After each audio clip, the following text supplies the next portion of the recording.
إلا أن يدعو الناس إلى التوحيد وأن يحذرهم من الشرك. بسم الله والحمد لله والصلاة والسلام على رسول الله صلى الله عليه وسلم أما بعد أيها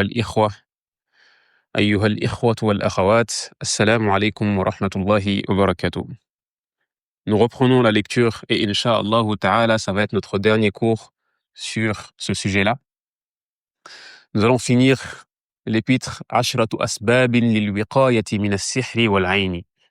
Les 10 causes qui vont nous permettre de nous protéger de la sorcellerie ainsi que du mauvais œil. Nous avons pris ces 10 causes-là et ensuite nous sommes rentrés dans 10 choses que nous pouvons faire au quotidien afin de se protéger encore plus du shaitan, du diable le lapidé. Nous avons pris les 5 premiers hirz et nous avons vu quel était le sens du hirz. Encore une fois, j'insiste sur certains termes en arabe afin de nous familiariser avec ces termes-là. Donc, nous allons rentrer dans le 6e hirz. Et le 6e hirz est le fait de dire La ilaha illallah, huwa qawlu la ilaha illallah, wahdahu la sharika lah, lahul mulku, wa lahul hamdu, wa huwa ala kulli shay'in qadir. Il n'y a aucune divinité qui mérite d'être adorée si ce n'est Allah, le seul. Et il n'a aucun associé. À lui la royauté, ainsi que les louanges, et certes, il est capable de toutes choses. Cette parole-là qui est immense, une parole que nous devons dire le matin ainsi que le soir afin qu'Allah subhanahu wa ta'ala nous protège du shaitan. Qu'est-ce qu'il nous dit, Cheikh Abdelrazak al-Badr, concernant cette invocation-là? Il nous dit فَإِنَّ هَذِهِ الْكَلِمَةَ الْعَظِيمَةَ. Certes, cette parole immense. وَمَا تَضَمَّنَتْهُ مِنْ مَعَانِ التَّوْحِيدِ وَالتَّحْمِيدِ عَزَّ وَجَلَّ تعتبر من أعظم ما يحترز به من الشيطان ويتقى به من شره. Il nous dit cette parole-là fait partie des paroles les plus immenses. Et cette parole-là implique le sens du tawhid ainsi que des louanges. Et cela va nous permettre, ou fait partie des choses les plus immenses, des paroles les plus immenses afin de nous protéger contre le mal du shaitan. Et ensuite, il nous ramène un hadith qui est dans le recueil de Al-Bukhari ou Muslim. Il nous dit وفي الصحيحين عن نبينا صلى الله عليه وسلم أنه قال. Certes, le prophète sallallahu alayhi wa sallam nous dit Man qala, celui qui dit La ilaha illallah, wahdahu la sharika lah, lahul mulku, wa lahul hamdu, wa huwa ala kulli shay'in qadir, fi yawmin mi'ata marra. Celui qui dit dans la journée La ilaha illallah, wahdahu la sharika lahu, lahul mulku, wa lahul hamdu, wa huwa ala kulli shay'in qadir. Et nous avons pris la traduction de cela juste au début du cours. Celui qui dit cela dans la journée 100 fois, alors كانت له عدل 10 رقاب. Cela sera pour lui, ou plutôt il va avoir la récompense, c'était comme s'il avait affranchi 10 esclaves. Et imaginez la récompense de cela, quelque chose d'immense. Mais c'est pas fini. Regardez la générosité d'Allah subhanahu wa ta'ala, des paroles faciles à dire, mais la récompense derrière, elle est immense. C'était comme si tu avais affranchi 10 esclaves. Ensuite, c'est pas fini. وَكُتِبَ لَهُ مِئَةُ حَسَنَةٍ. Il sera transcrit 100 bonnes actions. Ce n'est pas fini. وَمُحِيَتْ عَنْهُ مِئَةُ سَيِّئَةٍ. Et 100 péchés lui sera effacé. Ce n'est pas fini. وَكَانَتْ لَهُ حِرْزًا مِنَ الشَّيْطَانِ يَوْمَهُ ذَلِكَ حَتَّى يُمْسِي. Donc du coup, à la fin, on a le shahid qui est que cette invocation-là sera pour lui une protection contre shaitan jusqu'à l'après-midi. Donc s'il le dit le matin, ce sera une protection contre shaitan durant toute la journée. Donc c'est une invocation que nous devons dire tous les jours afin d'être protégés contre shaitan. Ensuite, nous avons al-hirz al-sabi'. Ce 7e hirz-là, c'est le fait de dire en se réveillant c'est le fait de dire lorsqu'on se réveille brusquement de notre sommeil, réveillé par un cauchemar ou autre. Le fait de dire أعوذ بكلمات الله التامة من غضبه وعقابه وشر عباده. ومن همزات الشيطان أو من همزات الشياطين وأن يحضرون. Le fait de dire je recherche refuge auprès d'Allah subhanahu wa ta'ala ou auprès des paroles d'Allah, les paroles parfaites d'Allah subhanahu wa ta'ala, contre son désagrément, contre son châtiment, contre le mal de ses serviteurs, ainsi que contre les insufflations du diable et qu'il soit présent auprès de moi. فيشرع للمرء حين يفزع من منامه إذا تسلط عليه الشياطين أن يقول هذا الذكر العظيم. أن يقول هذا الذكر العظيم. Donc, cela est légiféré pour le serviteur. Lorsqu'il se réveille de son sommeil, après avoir fait un cauchemar ou avoir mal dormi, alors il est légiféré pour lui de dire cette invocation-là afin de se protéger. Et bien sûr, bien évidemment, ne pas oublier les invocations avant de dormir, car les invocations avant de dormir, c'est une chose très importante. Et le prophète sallallahu alayhi wa sallam avait pour habitude de positionner dans ses mains, lire Ayat al-Kursi ainsi que les Mu'awwizat, et il essuyait cela sur son corps et dormait. Et celui qui fait ça est protégé contre le djam. Quand même. Ensuite, nous avons Al-Hirz al-Samin. Al-Hirz al-Samin, qui n'est autre que le fait de dire Bismillah lorsqu'on rentre chez nous et lorsqu'on mange et dans plusieurs cas. Nous allons voir cela. التسمية عند الدخول أو عند دخول المنزل وعند الطعام وغيرها من الأحوال. فقول المرء بسم الله حفظ له من الشيطان وشره. Le fait de dire Bismillah avant de commencer une chose, c'est une protection contre le shaitan. سواء عند دخول منزله وعند تناول طعامه أو عند تناوله طعامه وقبل دخول الخلاء وغير ذلك من أحواله. Quand tu rentres chez toi, quand tu sors, quand tu manges, quand tu rentres aux toilettes, toutes ces choses-là, et on voit, subhanallah, à quel point Allah subhanahu wa ta'ala nous a donné toutes les causes pour que Shaitan ne s'approche pas de nous. Allahu Akbar. Tu rentres chez toi, tu dis Bismillah, quand tu sors, tu fais aussi l'invocation pour te protéger.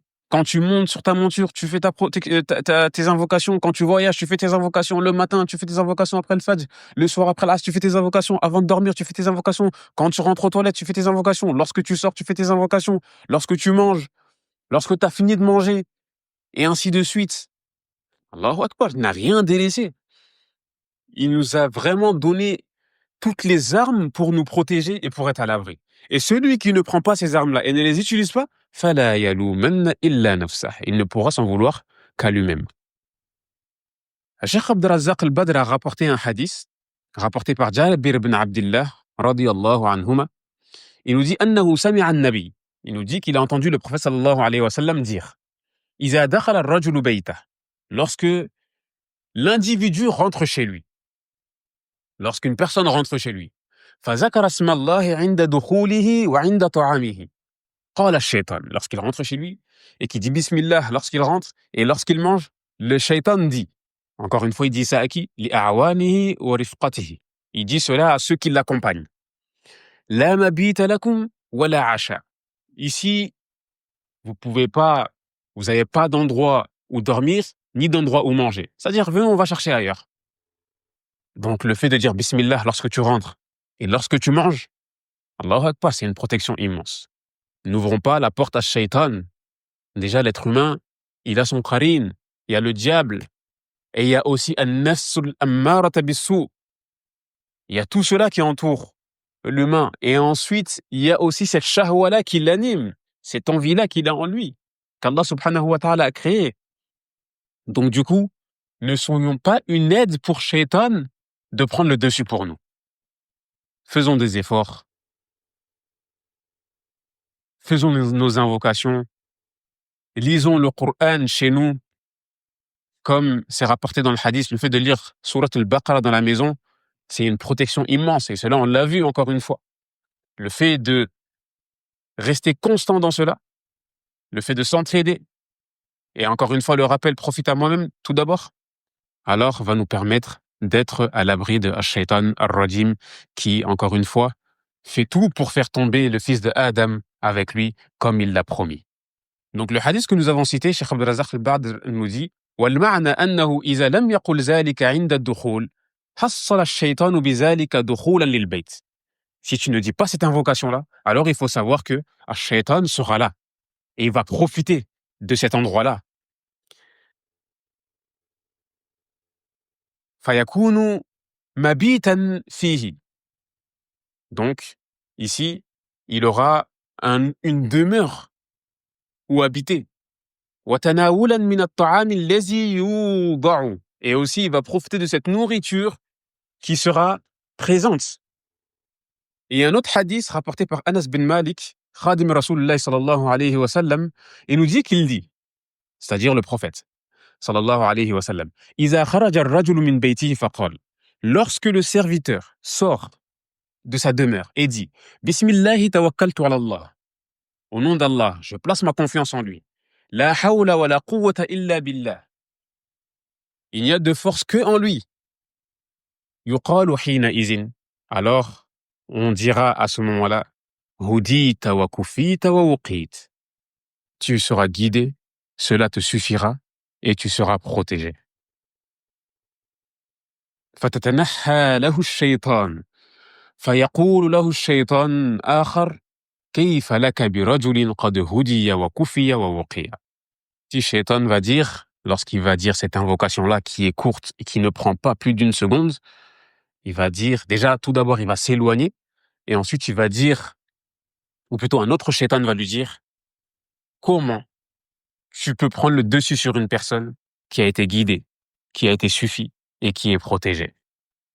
وصح عن النبي صلى الله عليه وسلم أنه قال. Il a certes été rapporté que le prophète sallallahu alayhi wa sallam a dit de façon authentique ستر ما بين الجن وعورات بني آدم إذا دخل الكنيف أي الخلاء أن يقول بسم الله. Il nous dit dans ce hadith-là la protection qu'il y a entre les djinns ainsi que les humains lorsqu'ils rentrent aux toilettes, c'est le fait de dire Bismillah. Donc quand tu rentres aux toilettes ou même quand tu te déshabilles de façon générale, toujours dire le nom d'Allah subhanahu wa ta'ala, car Allah subhanahu wa ta'ala va faire que tu seras protégé du regard des djinns ainsi que des démons. فالتسمية لها شأن عظيم في التوقي من الشيطان والتحرز من شره العظيم. Donc le fait de dire Bismillah, encore une fois, il y a une différence entre At-Tasmiyat ou Al-Basmala. At-Tasmiyah, c'est le fait de dire Bismillah, et Al-Basmala, c'est le fait de dire Bismillahir Rahmanir Rahim. Et ici, il faut faire bien attention qu'on parle du fait de dire Bismillah. Donc, cela est une protection immense contre le mal du shaitan, le lapidé. Al-Hirzu Tasi'a. 9e protection. Al-Azan. Al-Azan, pas besoin de traduction, c'est l'appel à la prière.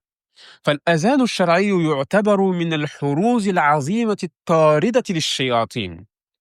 L'azan fait partie des choses qui protègent contre le shaitan. وصح أنه يهرب حين سماعه. Et il a certes été révélé dans les hadiths que lorsque الشيطان entend l'azan, alors il s'enfuit.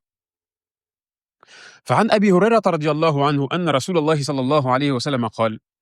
Abu Huraira nous rapporte dans un hadith que le prophète sallallahu alayhi wa sallam nous dit إذا نودي للصلاة أدبر الشيطان. Lorsque l'appel de la prière retentit, le shaitan s'enfuit.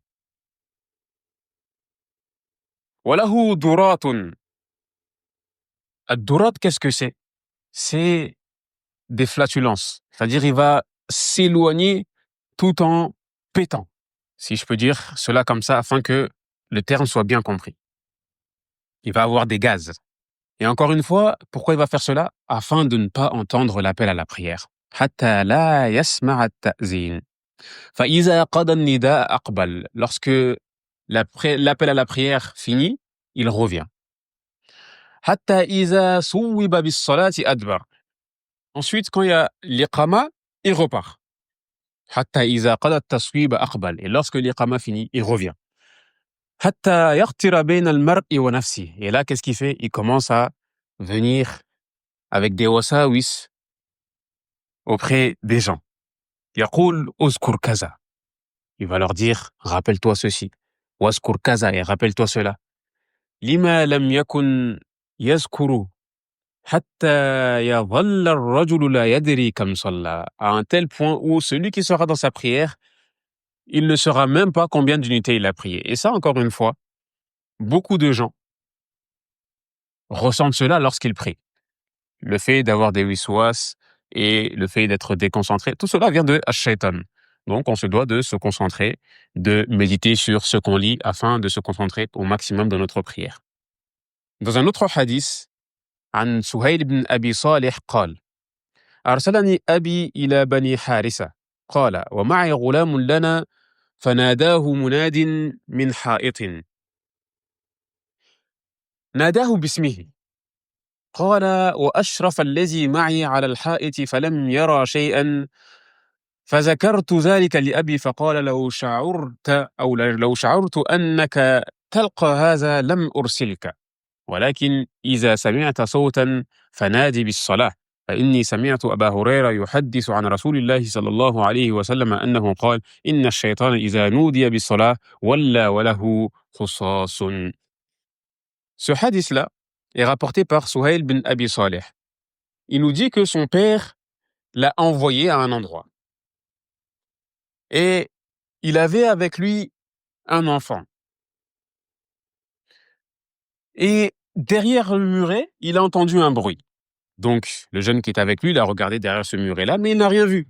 Et il a raconté cette histoire-là à son père. Et son père, il lui a répondu: لو شعرت أنك تلقى هذا لم أرسلك. Il dit: si j'avais su, je ne t'aurais pas envoyé. Et lorsque tu es dans une situation semblable, alors fais l'appel à la prière. Pourquoi? Car il dit: j'ai entendu Abu Huraira dire ou raconter que le prophète sallallahu alayhi wa sallam a dit: certes, le shaitan, lorsqu'on fait l'appel à la prière, alors il s'enfuit. Walahu husasun. Et al-husas, qu'est-ce que c'est? C'est un bruit désagréable qui est encore une fois comparé aux flatulences ou au gaz. Ensuite, nous avons al-hirz al-ashir. Kasratu zikrillah. Le fait de multiplier l'invocation, les invocations. Le fait de multiplier le zikr d'Allah subhanahu wa ta'ala. فإن ذكر الله عز وجل, certes le zikr d'Allah subhanahu wa ta'ala, في مختلف الأوقات وقاية وحجاب وحصن عن الشيطان. Il nous dit que le zikr, en état général, le zikr d'Allah, subhanallah, walhamdulillah, wallahu akbar, subhanallah wa bihamdi, subhanallah al-azim, la ilaha illallah, wahdahu la sharika lah, lahu al-mulku wa lahu al-hamdu, yuhyi wa yuhmit, wa huwa ala kulli shay'in qadir. Le fait de faire le zikr tout le temps, c'est une protection, c'est un fort, c'est une forteresse contre ash-shaytan, contre les démons.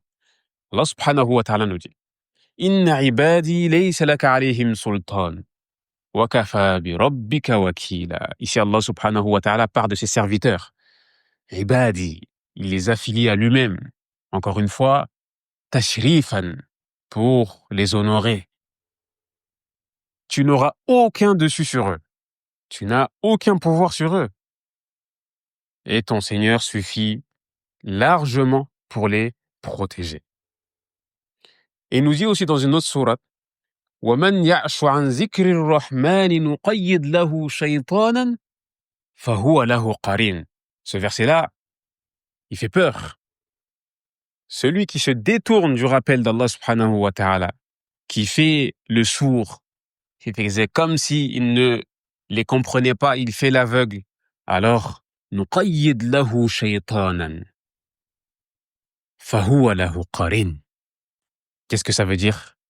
Quiconque s'aveugle, s'écarte du rappel du tout miséricordieux, un zikr rahman, on va lui désigner un diable qui deviendra son compagnon inséparable. Donc le fait de s'éloigner du rappel d'Allah subhanahu wa ta'ala, alors cela va être une cause pour que le shaitan soit avec lui, dort avec lui, il se réveille avec lui, il mange avec lui, il se douche avec lui, et ainsi de suite. Un compagnon inséparable. نسأل الله سبحانه وتعالى العفو والعافية. Ensuite, il me dit: وقد جاء في الحديث أن النبي صلى الله عليه وسلم أخبر أن يحيى بن زكريا أوصى قومه بذكر الله فقال. Et il a certes été rapporté dans un autre hadith que le prophète sallallahu alayhi wa sallam nous parle de Yahya ibn Zakaria, le cousin de qui? De Isa alayhi salam. وآمركم أن تذكروا الله. C'est des recommandations qu'Allah subhanahu wa ta'ala avait ordonné à Yahya ibn Zakaria de les transmettre aux enfants d'Israël. Et parmi ces recommandations-là, il a dit, et je vous ordonne de faire le zikr d'Allah fréquemment. فإن مثل ذلك كمثل رجل خرج العدو في إسره سراعا حتى إذا أتى على حصن حصين فأحرز نفسه منهم. Il nous dit cela est semblable à une personne qui est pourchassée par des ennemis et il arrive dans une forteresse et il arrive à se protéger. Il arrive à se protéger d'eux. كذلك العبد لا يحرز نفسه من الشيطان إلا بذكر الله. Et ainsi est le serviteur. Il ne peut se protéger du shaitan qu'avec le rappel d'Allah subhanahu wa ta'ala.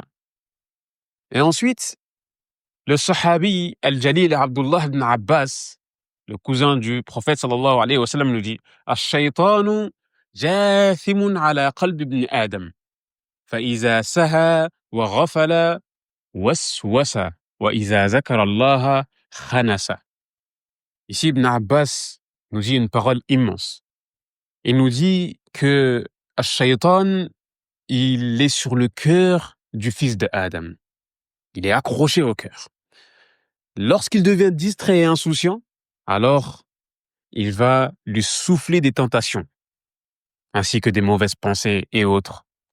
Mais lorsqu'il invoque Allah, alors là, il se retire et s'éloigne. Donc ici, Cheikh Abdel Razak al-Badr finit en nous disant فهذه عشرة حروز عظيمة ينبغي أن يعنى بها وأن ينشأ عليها الأولاد لنحفظ ونوقى في أنفسنا وأهلينا وذرياتنا من الشيطان الرجيم. Il nous dit que ces 10 causes-là, immenses, ces 10 moyens-là, constituent une protection puissante.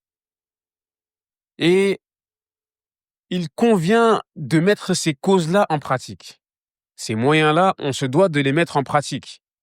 Et on se doit de les enseigner à nos familles, à nos enfants, surtout ceux avec qui nous sommes constamment, à nos frères, à nos sœurs, à nos parents, s'ils sont ignorants.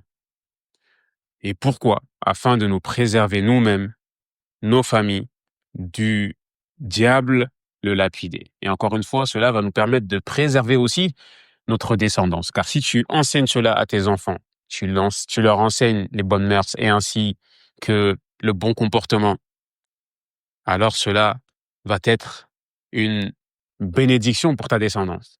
Car encore une fois, eux aussi vont l'enseigner et ainsi de suite. Et cela sera des hasanat dans ta balance. Et encore une fois, Allah subhanahu wa ta'ala nous dit Ya ayyuhallazina amanu qu anfusakum wa ahlikum nara. Le fait d'avoir des enfants, c'est une charge immense. Et on sera questionné concernant leur éducation, concernant le fait d'être passif dans leur éducation. Car Allah va nous demander, c'est une charge immense, ô vous qui avez cru, préservez-vous, vous ainsi que vos familles, d'un feu ardent, dont le combustible est an-nas wal-hijara. Ceux qui donnent la force de ce feu-là, c'est les gens ainsi que les pierres. Alors, on se doit de craindre Allah dans nos propres personnes, dans nos familles, nos enfants, leur enseigner la bonne éducation, l'éducation islamique, faire les causes pour qu'ils apprennent le Coran, pour qu'ils soient habitués à lire le Coran. Bien sûr, ce n'est pas facile. Et nous faisons juste simplement les causes. Après, le reste, encore une fois, on laisse cela à Allah subhanahu wa ta'ala. On motive, on invoque, on demande. Et au final, c'est Allah subhanahu wa ta'ala à qui appartient la guidée. Donc, ici, Inch'Allah ta'ala, nous allons nous arrêter. Nous avons fini ou plutôt cet épître magnifique. On demande à Allah subhanahu wa ta'ala d'accepter de nous et d'éloigner de nous toute ostentation. Et هذا ما تيسر لي فسبحانك اللهم وبحمدك أشهد أن لا إله إلا أنت أستغفرك وأتوب إليك والسلام عليكم ورحمة الله وبركاته.